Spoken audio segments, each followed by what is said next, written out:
All right, welcome to Two Sides in New York. I'm Cross here with Reid, and Reid, do you feel that? Opening day is here. Oh, dude, tomorrow, best day of the year. Jam-packed show. We got a lot of NFL news to talk about too. Rob Gronkowski retirement. We got our predictions of division races, our Cy Young races, MVP races, some more MLB news. Let's get right into it with Robert Gronkowski announcing his retirement after 9 years in the NFL. And I am so happy that he will not be killing us anymore in the New England Patriots uniform. Well, he's definitely going to come back, don't you think? I don't know. Since this stuff with his health and stuff, I don't know if he's going to be able to come back. It kind of feels for real for me. I mean, for some players who might have come in the past, I'm not going to name any because I don't have time for that right now. But, I don't know. I don't think he's going to come back. I think this is it. Yeah, I don't know. At first I was like, oh, he's done. But I could definitely see a situation where it's, like week 14. And it's Patriots, like last year. Yeah, the Patriots lose a skill player, and Tom Brady gives them a call and is like, hey, Gronk, let's go one more run. Let's see if we can win another Super Bowl. I could definitely see that, don't you? I could see some bullshit where, it's like the Super Bowl and he freaking comes back for the Super Bowl. I could see some crazy thing like that. I don't know. That's something the Patriots would do. Yeah. I'm not just happy, because he killed the Jets throughout his whole career. I'm happy to see him leave. I'm also happy to see that he's going to be out probably doing stuff. He's a real funny guy, and I'm really glad that I could really start liking him and enjoying his off the field stuff. Yeah, I love Gronk. Cool. We're going to see a lot from him, and I'm excited. Yeah, he's definitely going to be in some movies. I think that Hollywood's been dying for him for a while. So he's going to be in a movie like, hey, my name is Gronk, 69. He'd be like, oh, I'm in the... he'd just be... You saw him, remember when he went to the White House and he was just he peeks around the corner while they're doing the introduction speech? Yeah. He peeks his head out the window or the curtain. Yeah, he's so funny. There's so many... We could have a whole show talking about all the funny shit Gronk has done. Great career. Definitely is going to go down as, I think, the best tight end of all time. Yeah, I think during the period of time, he was the best, but look at those numbers Tony Gonzalez and Shannon Sharp put up. You can't just give him that crown, I feel, just yet. He's a first ballot Hall of Famer, no question about it, but I don't know. Tony Gonzalez and Shannon Sharp had some pretty impressive careers. For sure. Overall, I think pass catching and speed, Tony Gonzalez and Shannon Sharp are definitely better by a little bit.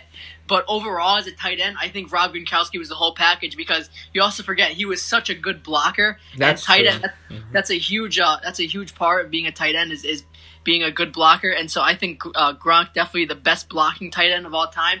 And with all the touchdowns and the big catches he had and all the big games he's had, definitely in my eyes, I definitely think he's one of the best to ever play tight end. Yeah, definitely.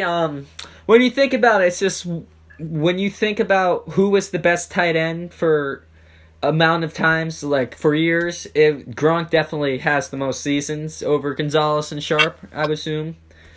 Yeah, and it's insane that he only played 9 years, and he's a great, Usually you think of legends, they played for 15 years. Gronk, he came in and he played for 9 and he did great in all 9 of those years. Yeah, exactly. It's kind of like if Mike Trout retired right now, he'd be a first ballot Hall of Famer, no question. Sure. So, I mean, I hope he doesn't have an early retirement like this. I want to see Trout play till he's 40 and break every record, but it's definitely that type of situation where you can play a really short career and be one of the best to do it.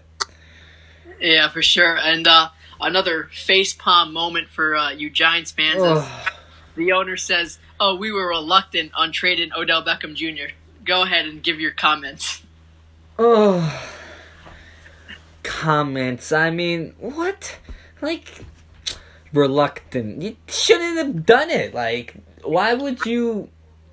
I don't know. It's hit me now that he's gone. But I mean, even Eli said that Odell was the best athlete he's ever been a teammate with. I don't have any comments for my owner. That's all I'll say. It's kind of ridiculous, and now with the comments that OBJ made, saying that he feels like he needs to, not take a time off from playing, but like take a vacation to like. Yeah, he's not trash talking him. Yeah, he's OBJ really seemed like he wanted to stay with the Giants. Oh, Saquon, they interviewed Saquon, and they said that Odell was pretty disappointed, that he was pretty bummed when because he FaceTimed him right after the trade, apparently. Yeah, the Giants, they're just a total mess right now. They're the owner and the GM, they're having these press conferences, and they're just saying the stupidest things. They are. They look like total idiots. And what really pisses me off, I know it's a little thing, but Odell gave a thank you, big poem, or not poem, what the hell am I saying? A big paragraph of how he thanks the Giants. And the Giants, Facebook, Twitter, Instagram, not one thank you post. Like, I would think a player of that caliber would get a thank you post. Don't you agree? Yeah, I agree. I didn't even think of that. Nothing from the Giants. Nothing at all. That's crazy. It is. It's disrespectful. They would post him like 5 times a day for the past 4 years. And you're not even going to thank him for what he brought to the city? I know he might have sucked for 4 of the 5 years he was here, but still, he lit up the city. Like, he brought joy to this team. Like, in a time that they sucked. Imagine if he was on the Giants from 2008 to 2012. They could have won maybe 3 or 4 Super Bowls then. Yeah, the Giants, they were always a team worth watching, even in those years where they weren't making the playoffs because of OBJ. That's really, and you would have a good time watching the game because he could literally do it all. Odell Beckham. Exactly. Like, they were like 7-9, 8-8. They were like almost making the playoffs, and then look at what happens when he breaks his ankle. They go 3-13. Like, and then the next season, obviously, you didn't do anything with the O-line, so you couldn't get it to him. And then you win 1 game in the last 5 after they had something going in that second half with OBJ and Saquon, but then he went down and they went 1-3, something like that. But yeah, I honestly believe if the Giants, no offense to Eli Manning, but if the Giants went out and got like Nick Foles and reamped the offensive line, got some more pieces on defense, kept Collins, they could have definitely been a playoff contender. Yeah, that's a whole nother. Collins should have never have walked. He's a Giant. Odell and Collins should have been a Giant for life.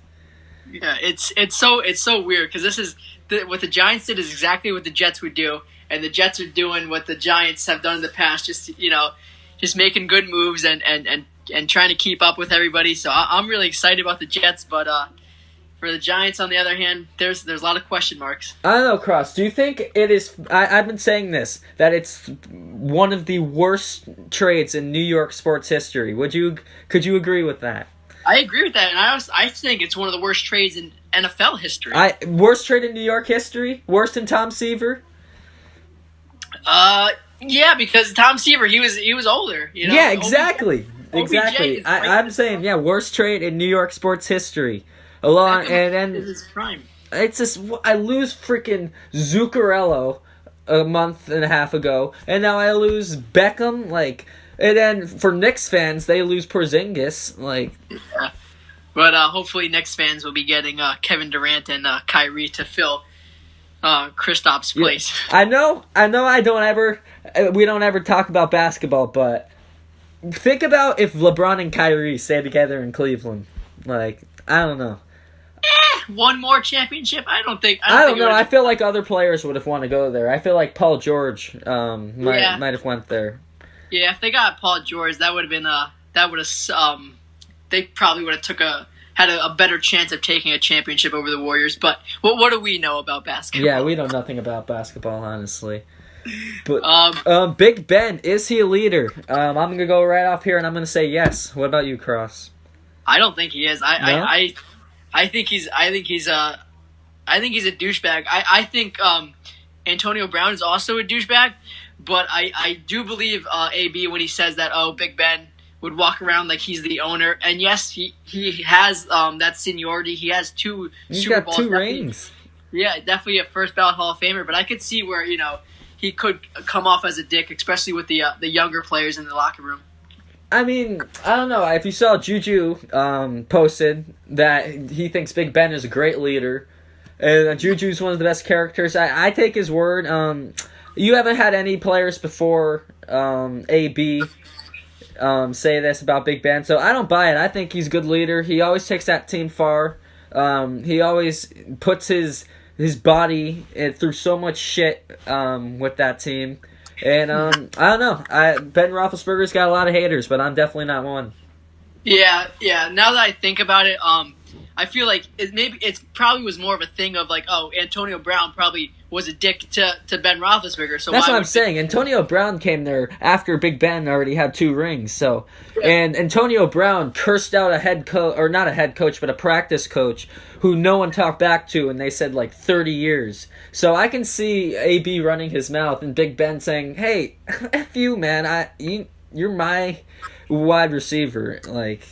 Yeah, exactly. And what you said about Big Ben and the injuries, it seems like he's always fighting an injury, and he's always playing.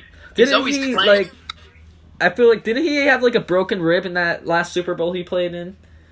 I think he did, but because it was against the Jets. Yeah. I was in the AFC Championship game. It was against the Jets. I was like, so excited. I was like, he's not going to play in that game, but he ended up playing. Yeah, that's right. Yeah.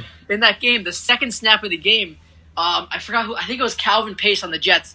He got him right in the knee, or he got he kneed Big Ben right in the thigh, and he went down. And I thought he was going to be out for the game, and he just kept playing, and it just shows his mental. He's so tough. So I'm sorry. I have so much respect for Big Ben. Yeah, he's definitely a first ballot Hall of Famer. Yeah, for sure. Top 10 quarterback, I would say. Yeah. Do you think top 10 all time? Yeah, I say the numbers support that. Yeah. Same thing with Eli. Him and Eli, even though they've had, he's might have been better lately, but I think him and Eli have a pretty even career. Yeah, they definitely do. But very similar in the numbers. Both got 2 Super Bowls. Both came up in 2004. Yeah, both. Big Ben kind of had a lull more in the middle of his career, and Eli obviously at the end. Yeah, but you think Big Ben is at a lull? I feel like they've been like playoff contenders throughout his entire career. Yeah, they missed the playoffs. When they missed the playoffs a few years ago. I just feel like for a while he wasn't that good. Like but the Steelers have always had success with Big Ben. Yeah, that's what I'm saying. I'm saying the Steelers have always been a good team, but I'm saying that like from a player standpoint, I think him and Eli are pretty even. I think if Eli went to the playoffs as much as Big Ben, as we've seen, I think he probably would have had a few more. I remember when we beat the Patriots the second time, and I thought it looked like Eli had a chance to catch Brady because he had 3 and Eli had 2, but things didn't work out that way. No, but it's all right. That was a good run, so it's all right. I'll take this. Moving on to a former AFC North quarterback, Johnny Manziel made his AAF debut, and he looked good. He led them to victory. He had a couple good throws, couple good runs. Johnny Football, look at him go. Yeah, he's that read option right off the bat. I was like, whoa, he's still got it. Yeah. No way he's going to ever come back to the NFL. What do you think? No. I'd love to see it because I don't know why. Even though he's a douchebag and like he's done so much stuff, I've always liked him. No, I don't think he is anymore. I think he's really I think he's humbled himself, definitely. Yeah, he's definitely humbled himself nowadays. No more of those antics that he used to be up to. But Johnny Football, I'm glad to see he has a job, and it's exciting when he plays. You always want to watch. You always want to see him play.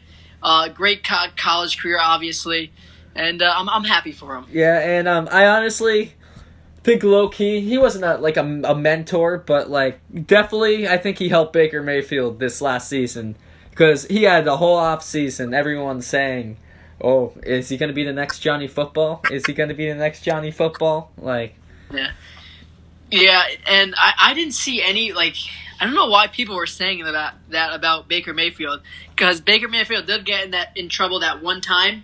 But other than that, their play styles are not really the same. Yeah, it was just the antics.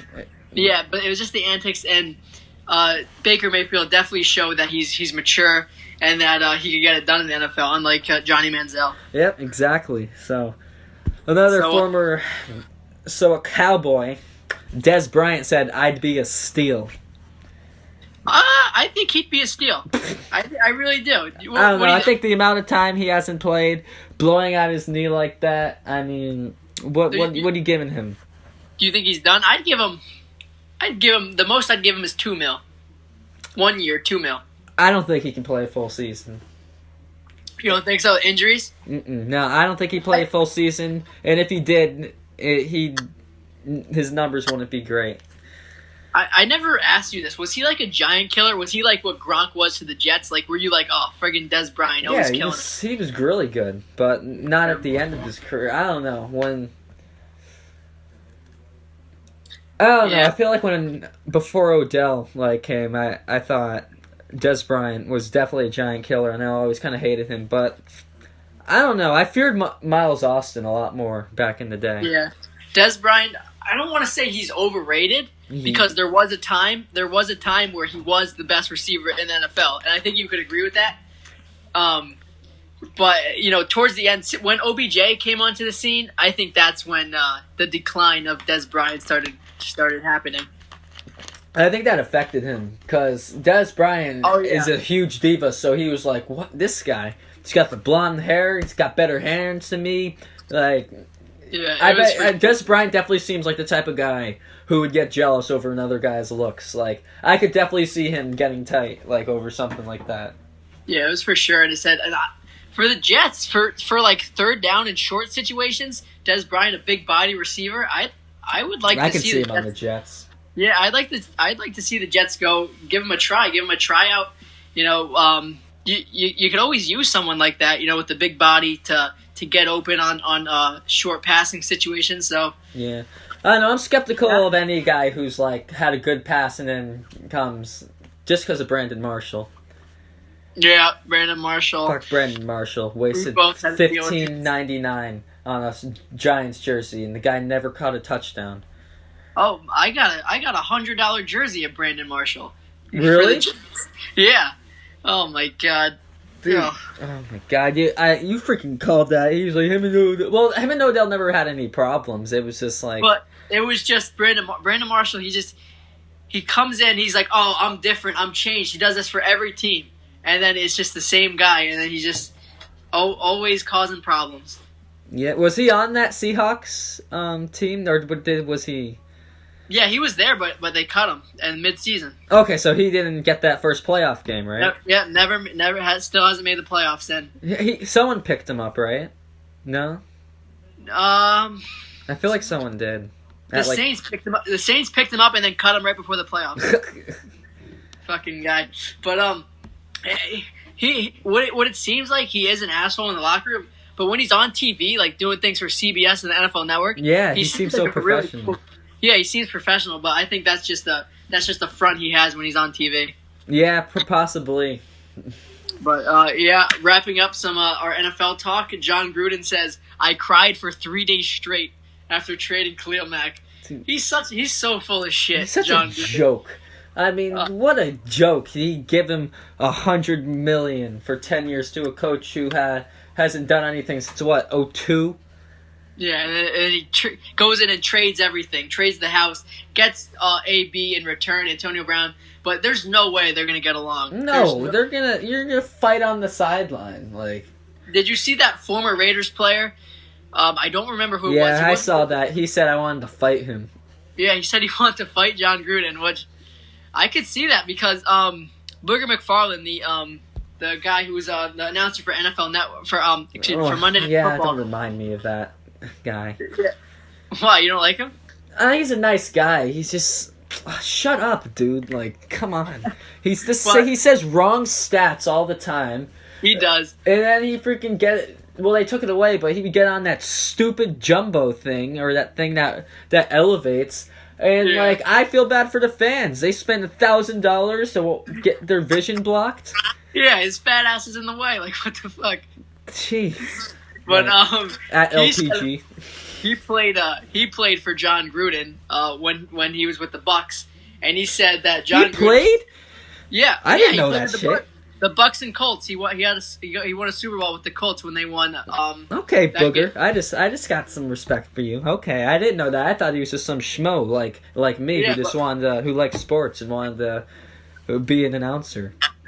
Yeah, but he would say he told these stories how John Gruden was awful to him, how John Gruden traded him once he came in, and because Booger McFarland he was like the foundation of that defense. Like he wasn't like the star, but he was there while that team was building, because you know how the Bucks won the Super Bowl with the and then like once Gruden came in, he said you're gone, and that really like fucked him over, because he would have got the Super Bowl, and like he was there for all those years with the Bucks. So yeah, I don't think John Gruden is a player's coach at all. I don't either, and I don't know. As Stephen A. said, he robbed the Davis family, kinda.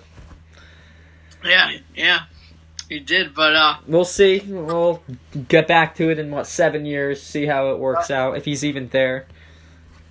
Talking about now, doofus of the week. Yep. Who you got? My doofus of the week is the man we were just talking about, Antonio Brown. Does another stupid thing. And then what made it even worse earlier today. But so Juju, as I said early in the episode, posted with Ben Roethlisberger, saying how much of a good leader he is and how he brought him into the league and has him like on an up path to greatness as Juju is a rising star. And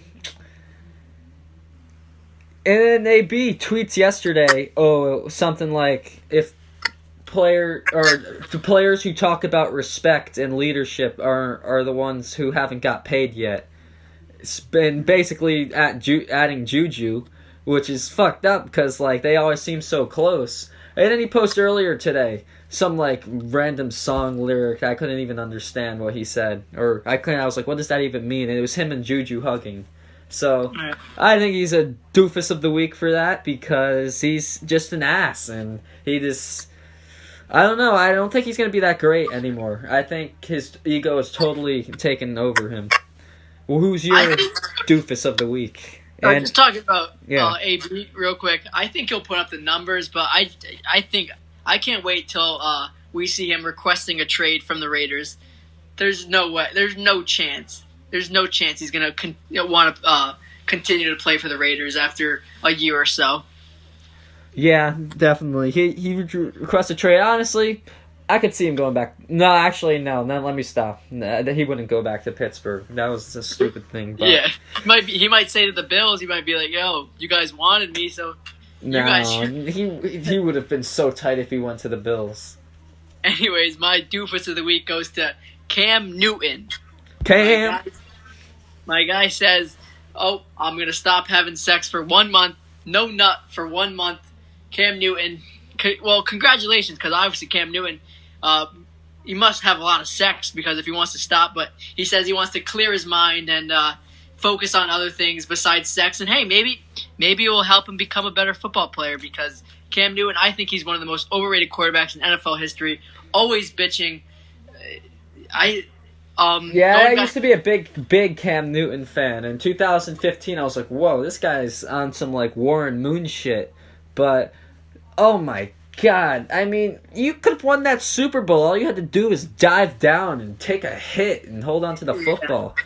Yeah, like, I lost all respect for him after that. And then he goes on, and they're, like, asking him questions. He's like, yeah, I won him. Oh. And then he walks off like a little...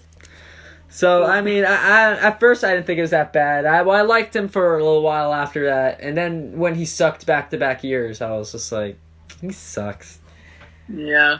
But, hey, maybe him not having sex will work out for him. Yeah, no, maybe. Maybe he'll clear his mind and he won't laugh at women asking him routes. Funny to hear a woman talk about routes. I never heard a woman talk about routes before. Idiot, yo. My congrats to the week is Gronk.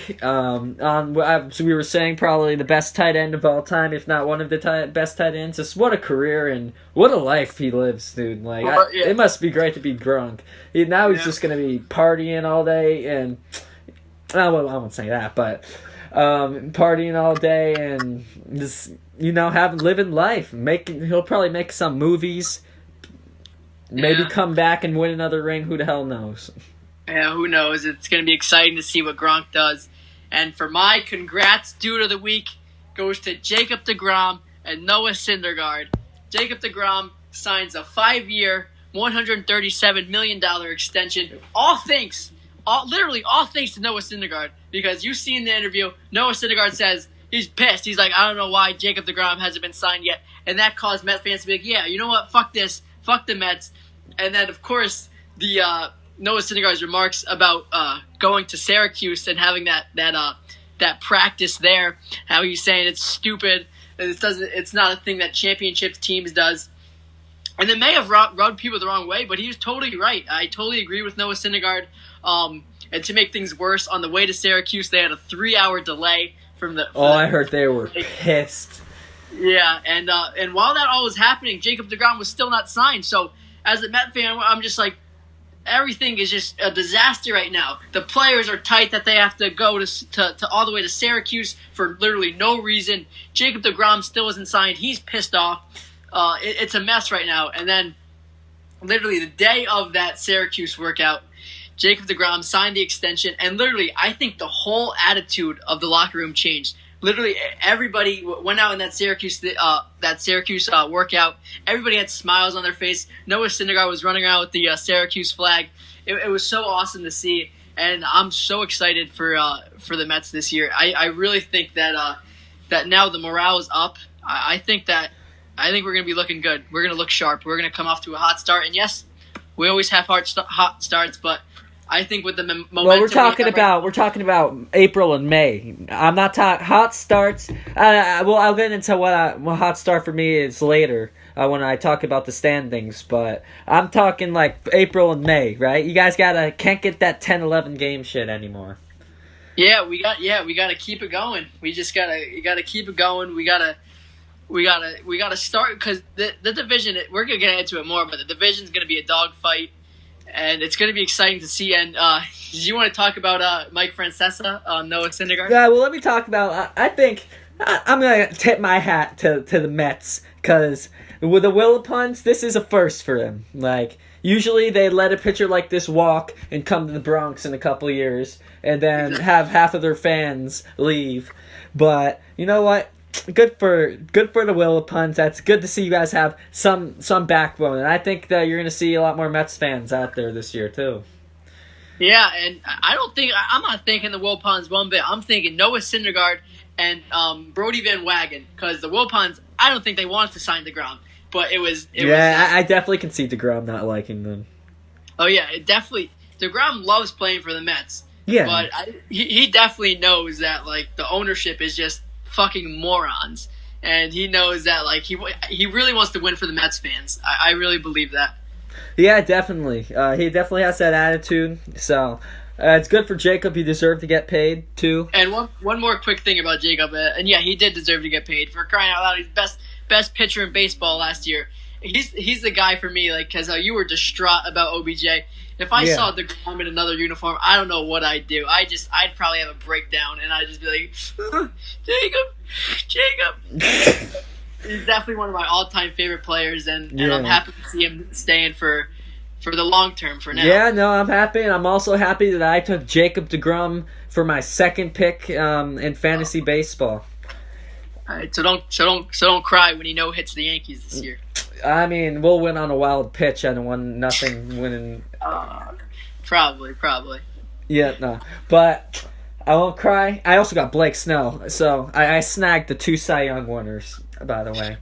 Let's talk about Noah Syndergaard real quick. How I don't think Mike Francesa. He said so. He basically was like, Syndergaard is the new Harvey. He's a problem. He's a prima donna. And Mike Francesa, he has a great show, and he can talk. He has good sports intellect, but the guy's so close-minded, in my opinion. But go into your comments. Yeah, I like Mike Francesa a lot. I think he's the best to ever do it. But shut the fuck up. Noah Syndergaard, that's just who he is. That's his personality. He's throughout his whole career, he's always making remarks, always making like jokes. And he was right about the whole Syracuse thing. You know, he didn't want to go there. He didn't see the reason of going there. He just wanted to get the season started. He's sick of all these practices, like I'm sick of all these practices, and he just wants to go. And he just wanted his buddy to get re-signed, and let's fucking go. Let's get this season started. Yeah, exactly. Like, nothing what Noah said was wrong. I mean, I'm sure if Judge is getting close and hasn't got the contract, I'm sure Stanton and like Didi would be like, pay this man his money. So well, that's true. But the difference from my team and your team is your team gets things done.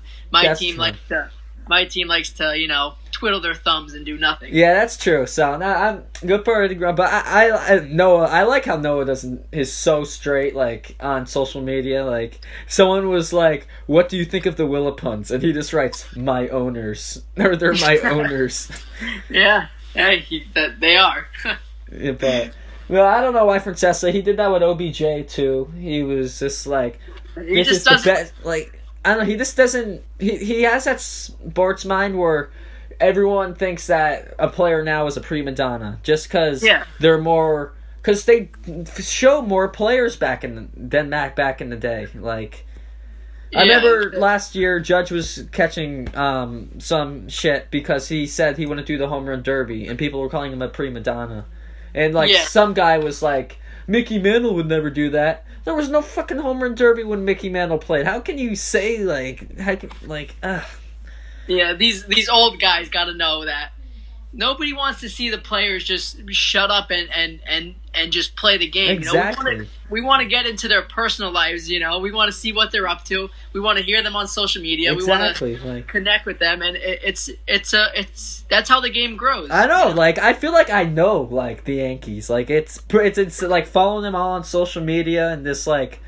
Watching the commercials that came out this week, like you feel like you know them personally. So, I mean that's why I freaking kills to see Beckham go, because like you honestly feel like that's one of your friends. Yeah, exactly. That's how it is nowadays, and and we'll see a whole lot more of that from players, and I really enjoy seeing that stuff. Yeah, no, me too, definitely. So more MLB news. Justin Verlander signs his extension for 2 years, $66 million. Nice. And he becomes the highest paid pitcher of all time. So yeah, well deserved. First ballot Hall of Famer, and showing no sign of slowing down. He's getting better. I don't think his best. I still think his best year is ahead of him. Honestly, I really do. He's still throwing high 90s. Still got that nasty breaking ball. Justin Verlander. He struck out 290 last year. I don't think enough people realize that's how many people he struck out last year. His highest before was 260. That's insane. I know. Like Trevor Bauer might say it's a spin rate, but he's just getting better. Fuck! I hate Trevor Bauer so much. Really? I like him, dude. I know we were just saying how we like players to be, outgoing and stuff. But he just does too much.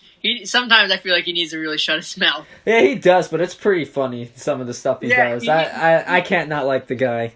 Yeah, he definitely has fun out there, and he definitely doesn't give a fuck what people think about him. So I give him that. Kudos. Yeah, exactly. That's why I can just be straight up with you and just be like, the guy's a weirdo. I mean, I love him, but like, he's a weirdo.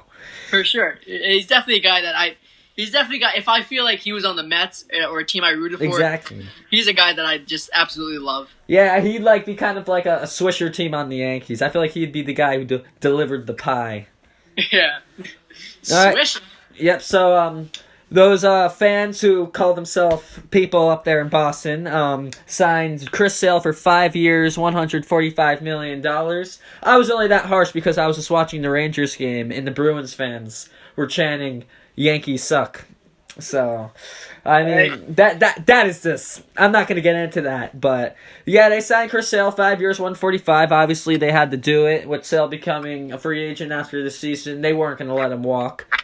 He's going to put up great numbers, win a couple Cy Youngs for the Red Sox, be a headache for us, but I ain't worried. Yeah, he's going to buy a lot of new belly button piercing rings. Yep, a lot of new belly button piercings, and if he goes on a couple rampages and rips up some jerseys, he'll have enough to pay him. Yeah, Chris Sale, you said it. He's still absolutely dirty. One of the best pitchers in the game right now. Sox had to extend him because, after him, Porcello, and Price, it gets really thin down there for their pitching staff. It's going to be just Sale in a few years. So, they got Price locked up, but. And now, real quick, let's talk about who's not signed. Craig Kimbrell and Dallas Keuchel. What is going on? Why are they not signed? It doesn't make any sense. They want too much. I mean, I am a very players-friendly person, but I maybe not in Keuchel's case, but Kimbrell, he's asking for too much. I'm sorry. Obviously I don't like him because he was a Red Sox, but, still, it's his fault that he's not signed. It really is. Yeah, both of them are asking for too much, but what are they going to do? Just not play this year? What are they waiting for? Because they're pitchers. They need action. They need spring training. Neither of them will be able to play. Oh, maybe Kimbrell, it might take him a couple of weeks, but Keuchel, if he gets signed today, he won't be able to play until May. No chance. They haven't seen, I'm sure they've played against, maybe a few, they've had batting practice against a few major league guys. But since spring training started, there's no chance that they've seen any action from real Major League Baseball players. Yeah, and Kimbrell, I mean, when you go out and you say something I want to be paid like the greatest closer of all time, when you're clearly not even the best closer in baseball right now, how do you expect to get that money? Yeah, exactly. I think Kimbrell's really good, but what he's asking for, it's just ridiculous. He's got to. Yeah, I mean, you've seen it in the playoffs. I mean, the Red Sox did win the World Series. They won the World Series, but I mean, not because of him at all. Not because of him at all. He was so bad. He was awful. That's how bad he was. They definitely were saying you're gone by putting in Sale to close the game in Game 5. This may sound a stretch. This may be a stretch, but right now I believe I'd rather have Nathan Eovaldi as my closing pitcher than Craig Kimbrell. Yeah, I would say so too, and I think they might want to put Eovaldi in that bullpen because I'm telling you, over a full season, he's not going to be a dominant starter. Eovaldi, yeah, I liked him in the bullpen. He was dirty in the playoffs. Yeah, just fucking. I could see him making an Andrew Miller transition. Yeah, I can see it. They're going to need it because we'll get into that later. That bullpen's awful. Yeah, but you want to talk about your boy? Yo, I'm talking about Derek Jeter. And I'm calling out every Yankee fan on Twitter who is talking shit about Derek Jeter. I'm seeing all this saying, oh, he's an ass. Yes, Jeter, maybe not as nice as some people if you watch the game, you could tell Jeter didn't mess around. But, saying that he was a jerk to players, I don't know what teammates said that maybe he wasn't the nicest, but Derek Jeter, most of these teammates, Jeter had 4 rings. This was the captain of the team. So if you went against Jeter, I'm sure he was are you kidding me? Do you know who I am? Yeah, I love Derek Jeter. He's the only Yankee that I absolutely love and adore the way he played the game. But I agree with you. I think there were moments where he probably was an asshole because he was the captain. You gotta be. You can't just be a super nice guy. And of course, everybody knows about the beef he had with Alex Rodriguez. Alex Rodriguez did start that beef. Yep. And him and Cashman didn't really get along at the end, which was, that happens sometimes when you've been around someone for so long. That thing with him telling Giancarlo Stanton that, Yeah, well, that's owner Jeter. I mean, I'll agree. Owner Jeter definitely kind of is a little. He's definitely not like player Jeter. He's not as humble here. He's very blunt, very straightforward. But Giancarlo Stanton, and that was. I'm on Stanton's side for that situation. But obviously they left out what Stanton said because Stanton obviously got his way in the end. Yeah, and that's different because he's an owner, and you got to be a totally different person. Exactly. But so my conclusion with the whole thing is, I'm sure Derek Jeter. There were times where he was an asshole. I'm sure there's a time where every player is an asshole, and especially if you're the captain of a team that's playing in New York. But in conclusion, I think people need to shut the fuck up. And you cannot talk bad about. And then there's people bringing up these stupid analytics saying, "Oh, he really wasn't that good. His on base percentage isn't even Hall of Fame worthy." Or he's Scott fucking Rowland is better than him. Are you kidding me, yo? Like, Scott Rowland, you see, this is why you cannot be fully analytic, and the Red Sox proved why that's what you need to do, because they separated so far from everyone else that you still need to have that gut feeling.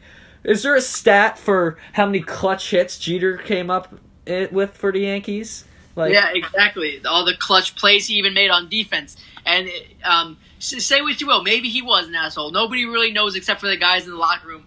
But there's no way you could take away his playing ability. Definitely should be a unanimous Hall of Famer.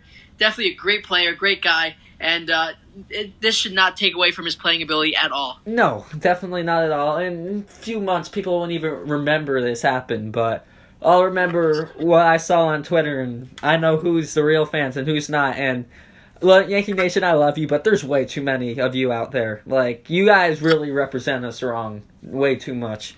And we aren't like that, so. Yeah, get them, King. I'm sorry, it pisses me off, because I got people, like, saying, oh, Yankees are the most classless fans in baseball. I mean, we might have some of the most classless, but when you're at the stadium, you know who's the real fans and who's not. There's fans into the game, and then there's guys like, what the fuck? Like, shit, like, I don't know. Yeah. That's why I can't really mess with the bleachers too much. I'm sorry if you sit in the bleachers and I offended you. If you're nice, you know who you are, but you also know who I'm talking about. Well, I mean, granted, we were there when we went to the game.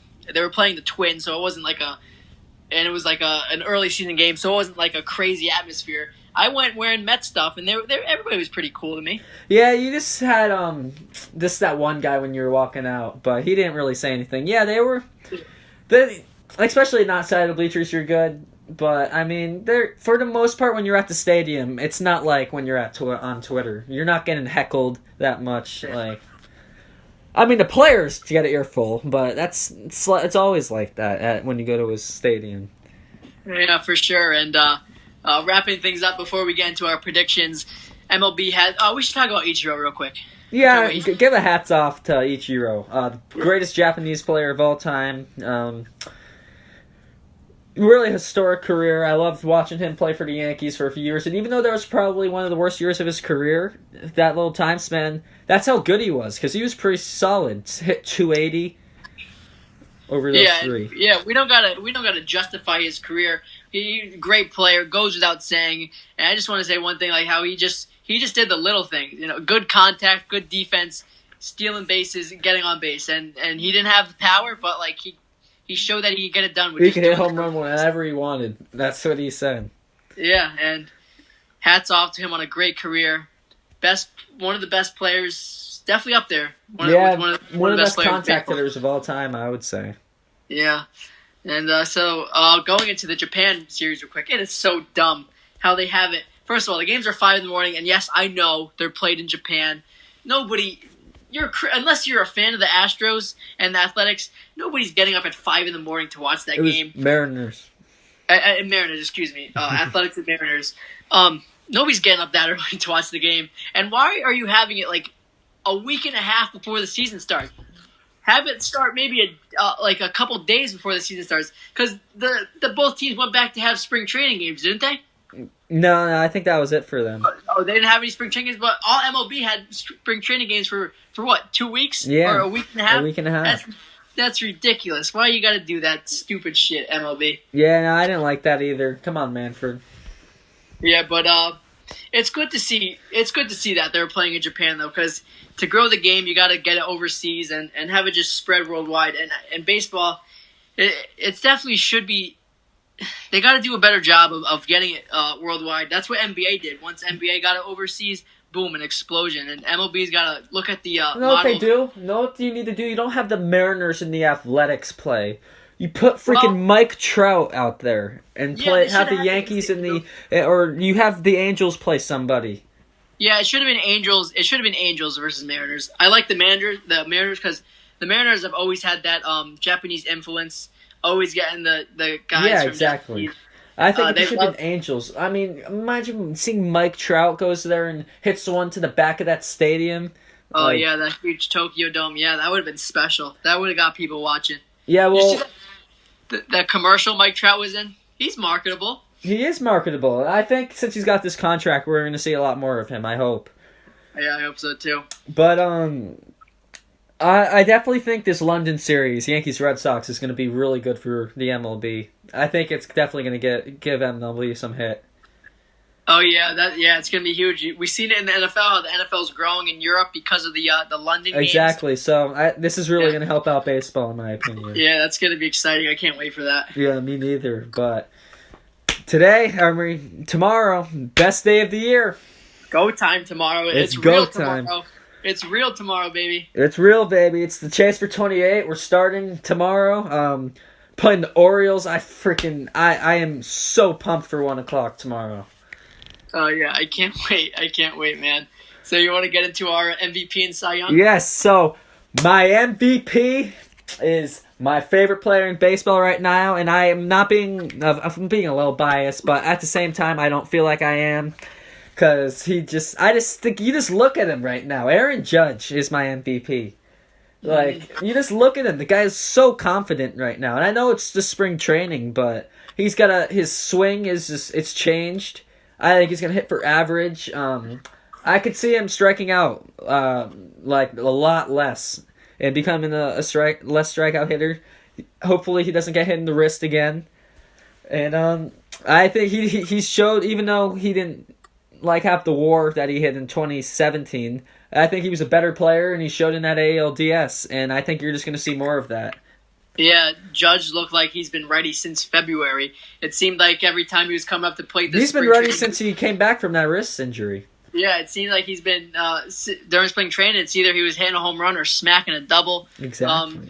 Looking really good, and I would have picked him for MVP, but I knew you were going to, yeah. So I wanted to, but I wanted to make a different case, but yeah, he definitely looks ready. He looks hitterish up there, as they'd say. Oh, he does, and that doesn't take. And then add on what the defensive stuff he's going to do this year. I think you definitely can have Judge booked for a 10+ WAR season.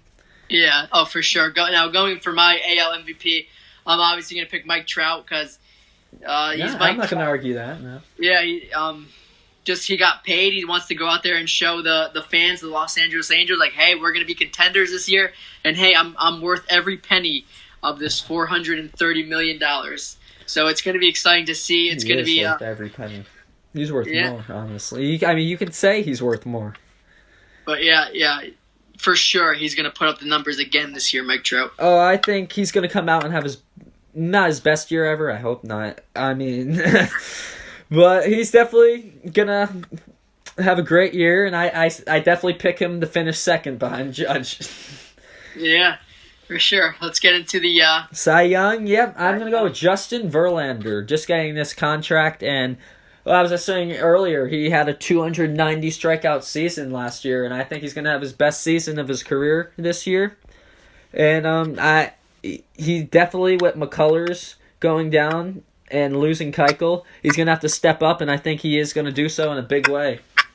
Yeah, you said it best. I mean, Justin Verlander, one of the best pitchers in the game right now and one of the best pitchers of all time. So he's always going to be up there for Cy Young, and he just got paid, and he's definitely going to go out there and continue his greatness. Yeah, I agree. Who you got? For my, I got Chris Sale. Who? No, I'm just kidding. Chris Sale. Just with you would say the best left-handed pitcher in baseball, right? Definitely better than Clayton Kershaw nowadays. Yeah, nowadays Clayton Kershaw. Who else? Who are lefties? Name some others. Yeah, he's for sure the best lefty in baseball. Chris Sale. He's got that devastating slider that he could throw to anybody. He's still pumping that fastball in the mid-90s. And he really, it seems like he enjoys playing for the Red Sox. He's glad that he got that extension, and he wants to prove that he's still one of the best players in the game, one of the best pitchers in the game. He's got competition because I think right now pitching is the best it's ever been in baseball. So he's going to go out there and show, because he's a fiery competitor. He wants to go out there and prove that he's the best guy out there. Yeah, definitely. He's a dick. That's what he is. But besides that, that's what you got to do to win. But right. I don't know. Yeah, it was a good move for the Red Sox. They had to do it. We talked about it earlier. Yeah. So you want to do? Let's do NL MVP. Yeah, NL MVP. Sorry, went away. NL MVP. I got Ronald Acuna. I think it's going to be very Chris Bryant-ish. He comes out, has a great rookie year, and it comes out as, I just think since that second half he was so dominant, he's just going to carry it over and have a pretty dominant season for us. I know you love Acuna. I don't know. He'll definitely win a few MVPs throughout his career because he's just that type of player. But I don't know. I could see him struggling this year. I could see him getting into a sophomore slump. Great player. We saw him in spring training just absolutely smashing the ball.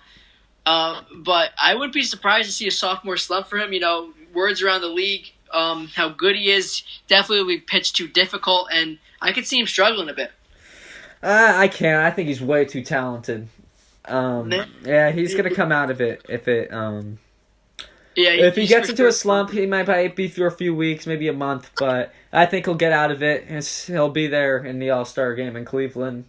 Yeah, I don't know. I think he's just too talented to go through a slump. Yeah. My National League MVP is, in my opinion, I think the best overall baseball player in the fact of hitting, fielding, and hitting for power and contact. Nolan Arenado. He's definitely the best third baseman in baseball. Yeah. He can hit for power. He can hit for contact in Coors Field, and he's gonna have a monster year. Just got his extension, and he's ready to go. Yeah, he's ready to go. He's tired of these snubs. I would love to see Nolan win an MVP. Definitely. Yeah, and the Rockies as a team, I really like them. We'll get into that more. And I really could see Arenado having a huge year. Yeah, definitely. Another huge year. He has one each year. He's going to win yet another Gold Glove, obviously. Yeah, he's going to get those just throughout his career. Just going to keep racking those up. He's definitely on his way to passing Brooks. I think Brooks had 14, so just keep it going, Aaron. I mean, not Aaron. Nolan. So for my NL Cy Young, you're probably not going to like this. I got Aaron Nola. Let me tell you something. The only two guys I'm afraid of on the Phillies is JT Realmuto and Aaron Nola. Aaron Nola, when he's on, he's disgusting. Filthy. For sure, one of the best pitchers in baseball. And when he's going up against the Mets, I'm just like, oh, this is going to be a tough game. It's going to be hard to muster up a couple hits. Like he's just disgusting, and he's got Jake Arrieta giving him guidance. Aaron Nola, I think he's definitely going to have the best year of his career so far, and he'll continue to have great years. Oh yeah, definitely. And he's just so dominant when he's on. He carried that Phillies team, dude. Yeah. He kept them in it for as long as he could, and then just the poor hitting just added up, and they couldn't get anything done. But he was always a constant for them that whole year last year. Him and Scherzer, that any other year they could have been top contenders for they could have won the Cy Young. But for who I'm going with my Cy Young, I'm having Jacob deGrom repeat. Really? Having him repeat? I'm having a repeat, and I think Syndergaard is going to be up there. I think even Wheeler's going to be up there. But I think DeGrom, he said in his press conference today, he says, I hate giving up runs, and I hate losing baseball games. And he's fired up. He's ready to go. And he's going to carry the Mets to what I think, we'll get into it, but he's going to carry the Mets to what I think will be a division victory, a division crown. Yeah, I could see it happening. I like Jacob deGrom. I really do. Last year was one of the best pitching seasons I've ever seen. It was like an MLB The Show type number. I don't even think I can get an ERA that low in The Show. Oh, no. So it was a video game type number, and he deserved that Cy Young 100%, and I hope he gets some run support, because if he does, he can rack up 20 wins, win another Cy Young. Yeah, hopefully. You want to get into our season prediction? Yeah, let's get into the season. Let's go. You go first, Cross. Oh, well, no, you go first because we're starting off in your division. All right, Me so to go first. in first place I have my New York Yankees. Wait, before we get started, let's keep in mind that the Mariners are the best team in baseball right now. Okay. So they're getting into 2-0. the what? They're 2-0. They're undefeated. 2-0 Mariners. Yeah, go call Francesa with that shit, bro. Like, okay, so in first place in the AL East, if you are shocked, Cross, I picked the New York Yankees. I have us winning 103 games this season. I just think we're going to be dominant in all aspects once Severino is back. We start off the season.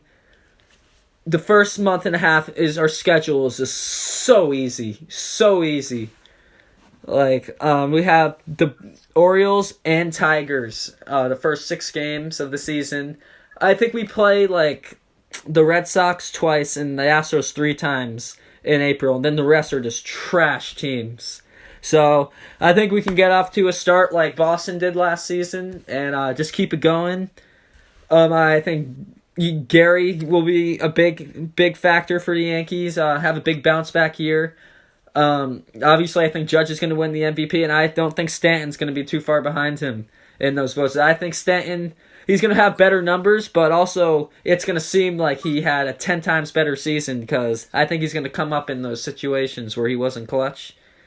So, yeah, also with the addition of Adoveno, which is really huge for us with Dellin going down right now and losing Robertson.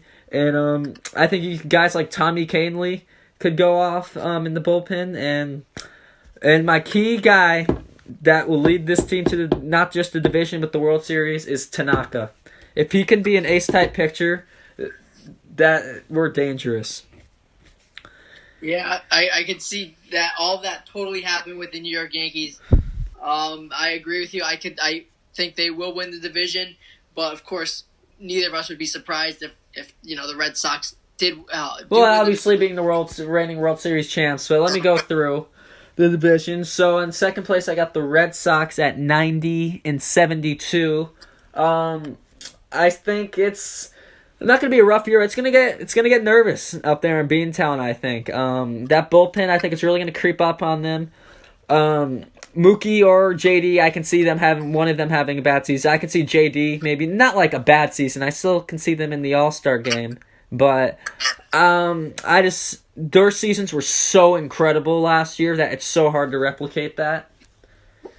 Mm-hmm. So, I mean, just to win that many games and not improve your team a bit. Like, I know they won the World Series and you don't want to improve your team that much, but, like, still, like, they did nothing. And they regressed. Like, yeah. But they're still the reigning champions, and it won't be, like it's gonna be a dogfight all year. Yeah, it's going to be a dogfight most of the year. I think the Yankees are going to get off to a much better start than the Red Sox. Middle of the summer, they'll put a little pressure, but I think in September, the Yankees are just going to really show that stamina that they're ready. And we can't knock the Rays completely out. They're a scrappy team. They are, but they're the Rays. I'm sorry. Yeah, there's no way. I don't think they're going to win the division, but no. It'll definitely be interesting to see what happens. Yeah, they'll definitely be one of the wild card teams. I think the Jays are going to be bad again. I know they got the kids coming up, but yeah, the Jays in a couple of years, the Jays will definitely be up there with the Sox and Yankees. But for right now, they'll still not be the best team in the league. Yeah, and then the Orioles I have as the worst team in baseball at 50-112. You compare an Orioles team to like a Yankees or a Red Sox, and all 25 of those guys, I don't think one of them would be on one of their rosters. Yeah, for sure. I'm sorry, as harsh as that sounds. Oh, Trey Mancini. Oh, no, yeah, Trey Mancini. His first year, last year he sucked, but his first season, he had some Rookie of the Year votes. Yeah, no, he did, right?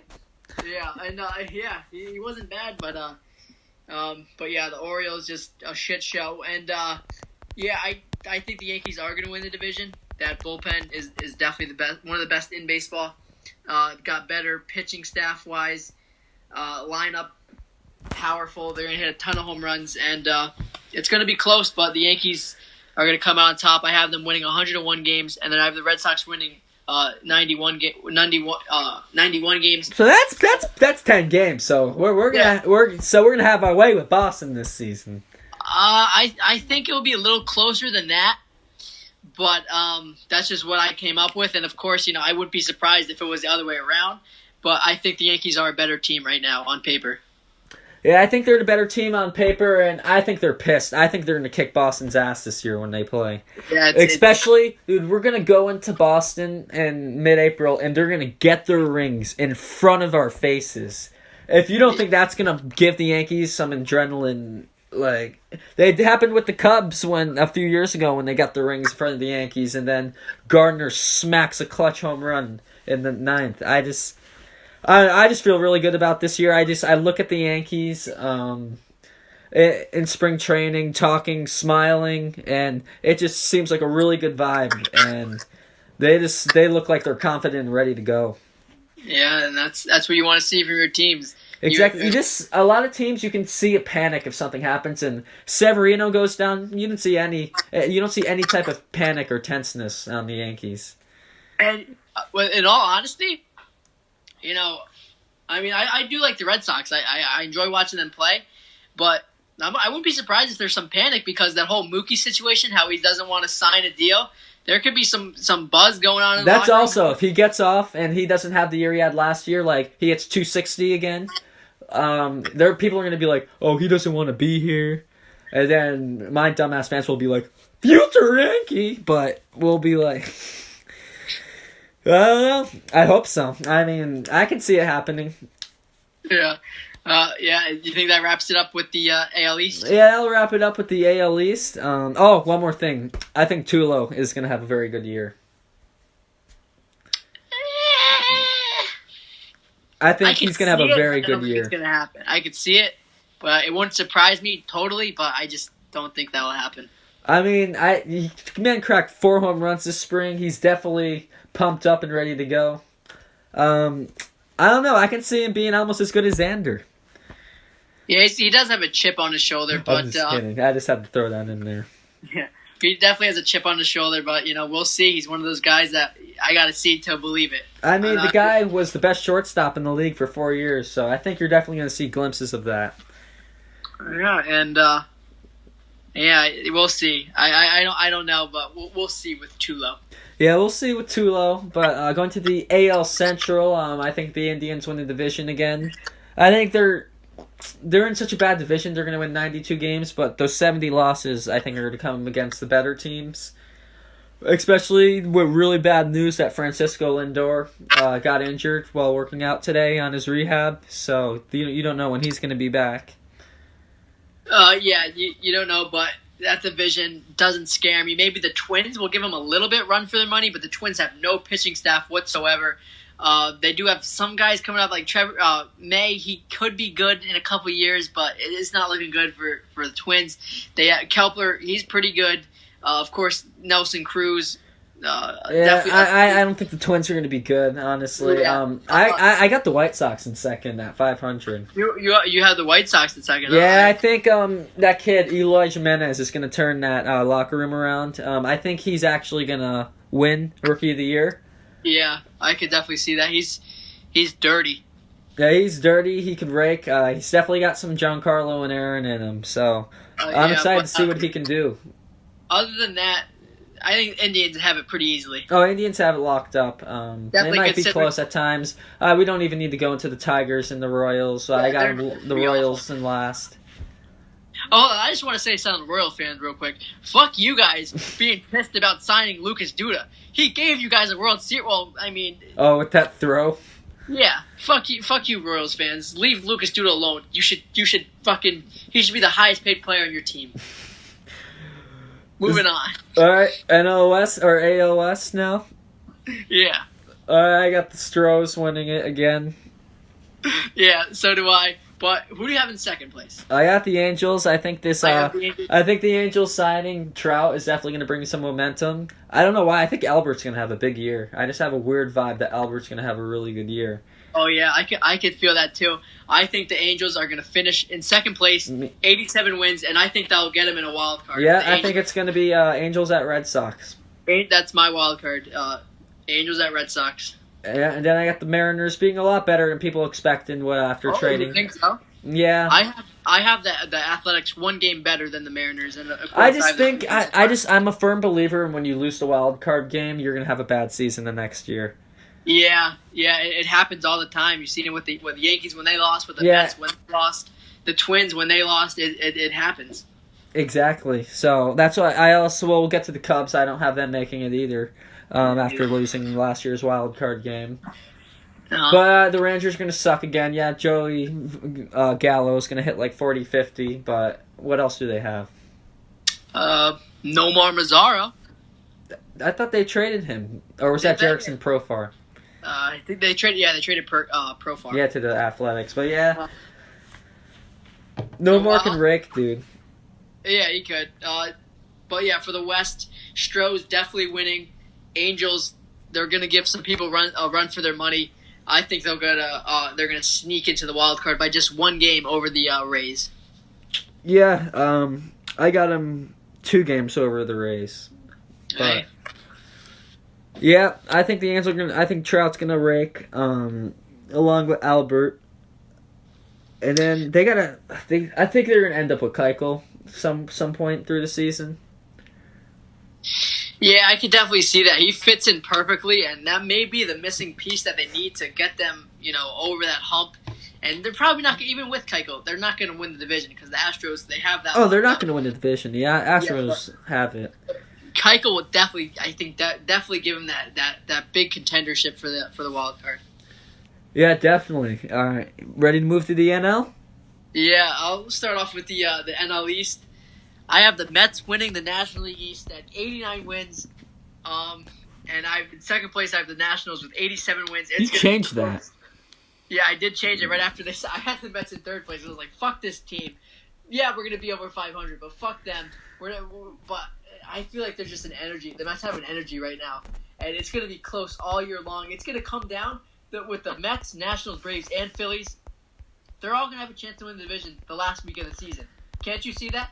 Yeah, definitely. It's definitely going to be down to the last week of the division, and hey, I think the Mets can win the division. I think the Braves are just going to go off this season and get mad bummed. That's really my prediction. But I have the Mets making the playoffs in second place. Definitely the most exciting division in baseball. But listen, the Mets pitching. If I know we say this every year, and I know it's just a broken record with Mets fans.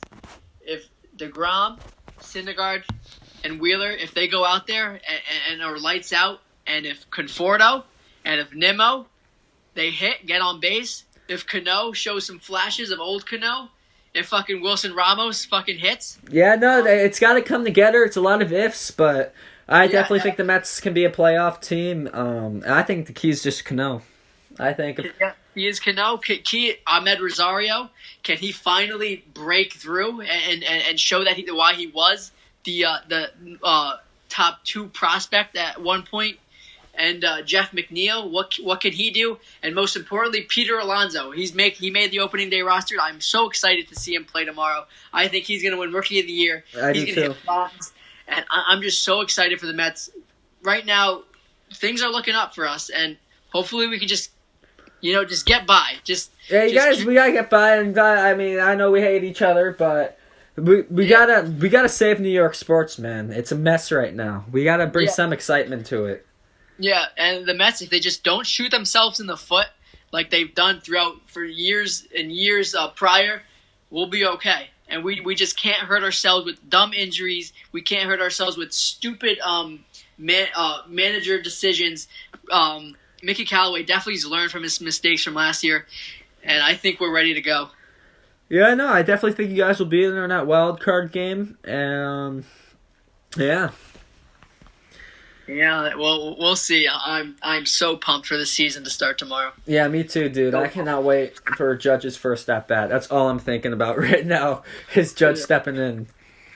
Yeah, moving on to the National League Central. This one is interesting. Do you want to start off? Like, this is a very interesting one to me. Yeah, I got the Brewers winning again. Close over the Cardinals because the Cardinals will obviously be very close, or not very close, very good with getting a player like Goldschmidt, who has never won an MVP, but he's always been right there. So I got the Cardinals in second place. I got the Reds. Big breakout year with Puig and Kemp. Alex Wood, I think they're definitely going to be in it to the end, but not make it. I got the Cubs not making the playoffs after a heartbreaking loss, and you can just kind of see it coming a little bit. And then I got the Pirates, as you said before, they're overrated, along with Chris Archer. I can't see him winning anything. Yeah, we have it exactly the same for our National League Central. I have the Brewers beating the Cardinals by just one game. And I have the Reds in third place, winning 83 games. I like that Reds team a lot. I do too.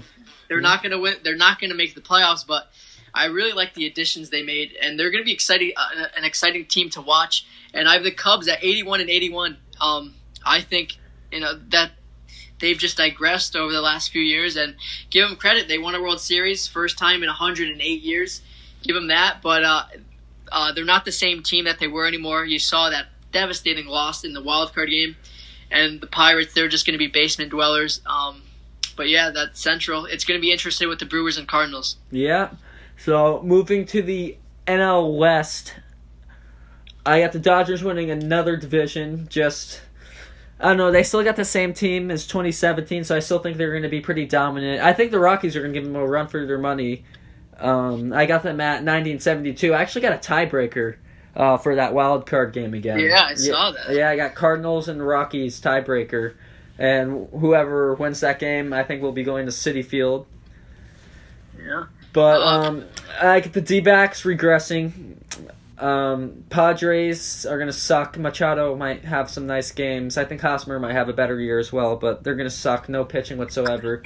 And secretly, my second favorite team in baseball, the San Francisco Giants, are going to have another terrible year. I think Mad Bum won't make it the year. I think he's going to go to Atlanta and take that team as the best team in the National League. But yeah, it's going to be a rough year in San Francisco. Yeah, I have the Giants finishing in last two, but just real quick, Bruce Bochy, this will be his last year. Hats off to him. Yeah, Hall of Famer. First ballot Hall of Famer. 3 champs in 5 years. Yeah, and so your wild card was so you have a tiebreaker for the National League wild card, right? Yeah, I got a tiebreaker. And I think I don't know. I can't say. I need to see the season before I pick who's going to win that game. Yeah, right. For my National League wild card, I got the Nationals versus the Cardinals. You can't forget about the Nationals. Yeah, you can't, but I just think pitching. the Mets are going to be a little bit better along with the Braves. Yeah, I think so too. Nationals, they do have great pitching still, and they have a lot of young guys that can hit and get on base. And it's gonna be a dogfight in the National League. National League's gonna be so close. Oh hell yeah! It's gonna be neck and neck. Yeah, getting into my division, I think the Rockies are gonna take that division by 10 games plus, winning 93. I do not like this Dodgers team, and they had their hearts ripped out in the World Series for 2 years in a row. That is so difficult. Like look at the Rangers. They haven't been good since the. That's true. That is really true. Well, they had a couple years where they. And the Dodgers lost Puig, and I think Puig was arguably their best player in the playoffs. Justin Turner. What are you gonna get from him? You know, he keeps playing well, but like he's one of those guys that things could go wrong for him. Bellinger, he's a great player, and I'm gonna go out and say it right now. I think Clayton Kershaw will have the worst year of his career this year. You think so? I think he will, and they get Seager back though. Yeah, Seager's back, but I think I'd rather have Manny Machado than Seager, wouldn't you? I mean, who knows how he's going to be playing after his That's true. I don't know. Corey Seager's first year was pretty incredible. Yeah, it was, but I don't like this Dodger team right now. Yeah, I mean, I don't like the Dodgers personally, but like, I don't know. I still see them winning that division. Yeah. They just... we'll see. Yeah, it's going to be fun to watch. The Dodgers, two heartbreaking losses in the World Series. And then coming in third, I have the Padres. They're a team that's on the up and up with Manny Machado, Tatis. That pitching staff could be coming together with Lucchesi. I like the Padres a lot. Hunter Renfroe. It's going to take them a couple more years. The D-backs, they're regressing. They hung in there a little bit last year, the D-backs, but they lost Goldschmidt. Yeah. The really only player to write home about right now is Zach Greinke and Jake Lamb. He could hit a little bit. Yeah, he can rake a little. Yeah, but other than that, they're going to be basement dwellers with the Giants. Yeah, definitely. They're going to be basement dwellers. They're going to have a lot of losses, and I can't wait for the season to start tomorrow. That's all I'll say. Yeah, tomorrow. That's it. And anything else you got? I don't know. This is by far, or not by far. I think we had a 116 once, but this is probably my favorite episode so far. Went by fun. quick. Yeah, this is really fun. We talked about everything too, including football. Yeah, we talked about football, everything, but maybe not starting this week, but second week of the season, we're gonna be doing like 2-3 pods a week. Depends what happens. Like if like someone on the Mets hits a humongous walk off or like throws a no hitter. Like if DeGrom throws a no hitter tomorrow, we're having an episode on Friday. On Friday. Yeah, depending on the week, we're for sure gonna have an episode a week, but depending on what happens, we may have 2 or 3, and we'll see how that goes. It's going to be fun because there's going to be a week where Judge and Stanton strike out like a combined 30 times, and you're going to be like, oh yeah. And then we've been pretty friendly. We've been pretty friendly since it started. But I can see mid-season we're just going to be like, you know what? Fuck you. Fuck the Yankees. Yep. Shit like that. Especially the Subway. We got to go to that Subway series. We're going. I know. It's in when is it? It's early. Isn't it earlier this year? I think it's June. June. Yeah, that is pretty early this year. But I gotta start looking at tickets for that. Can't wait. Yep. So I can't wait for that, and I can't wait for tomorrow. Yeah. So exciting. Baseball, like you said, it's like Christmas. It's like Christmas. Tonight's Christmas Eve. 6 minutes until it's time. Yeah. Fuck, man. It's go time.